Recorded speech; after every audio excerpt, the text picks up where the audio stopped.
Wala namang katotohanan ng mga yan.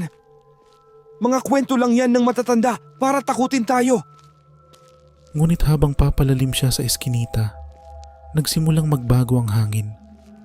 Naging malamig ito at tila may mga matang nakatingin sa kanya mula sa bawat sulok ng kadiliman. Biglang napatigil si Junjun sa kanyang paglalakad. Sa harap niya, nakita niya ang isang babae, nakaputing damit, mahaba ang buhok at ang kanyang mga mata. Walang buhay ngunit puno ng galit.